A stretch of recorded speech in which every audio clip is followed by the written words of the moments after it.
want to have, as part of the gun initiative, though, an informational campaign to really change the hearts and minds of people in Washington, D.C., and in particular our young people. They are saturated in the media and in entertainment, or by the entertainment industry, with violence. And I think too many of our young people, in particular our young men, are fascinated with violence, and in particular fascinated with guns. And what we need to do is change the way in which people think about guns, especially young people, and make it something that's not cool, that it's not acceptable, it's not hip to carry a gun anymore. In the way in which we've changed our attitudes about cigarettes. You know, when I was growing up, people smoked all the time. I mean, both my parents did. But over time, we changed the way in which people thought about smoking, and so now we have people who cower outside of buildings and kind of smoke in private and don't want to admit it. And that's what I think we need to do with guns, really change the way in which people think about guns. Now, this is not going to be something that's very easy to do because we are, quite frankly, fighting something that appears, every day on television, on the radio, in our popular music, in movies that these kids are exposed to.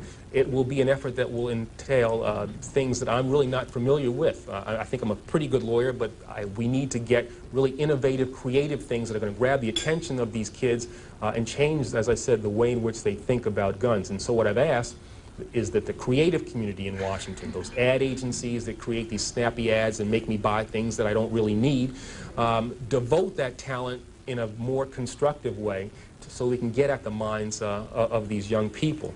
This informational campaign, I've also called on the newspapers and the television stations to devote to us time and space so that we can get these ads, so we can use these spots, and not to give us 1, 2 o'clock in the morning ads when nobody's watching, but at the time when people, particularly young people, are watching television, so that when they're watching, the Fresh Prince of Bel-Air or Martin or whatever else they watch, and yeah, I watch those things once in a while, so that they'll see these ads and they'll be grabbed by these ads.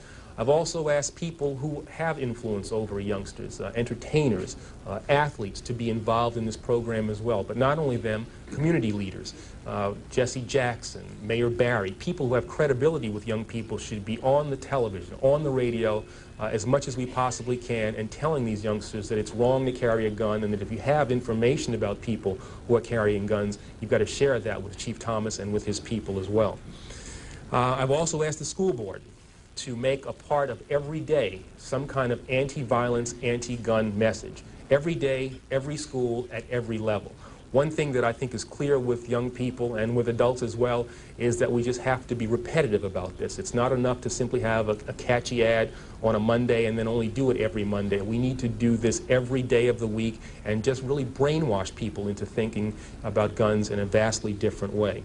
We also want to have a hotline that we will set up and have the number of that hotline that you would just go out there, and that would be something that people would have emblazoned in their minds so that when they see a gun or become familiar about the facts of a gun crime, they would call that hotline and pass that information on.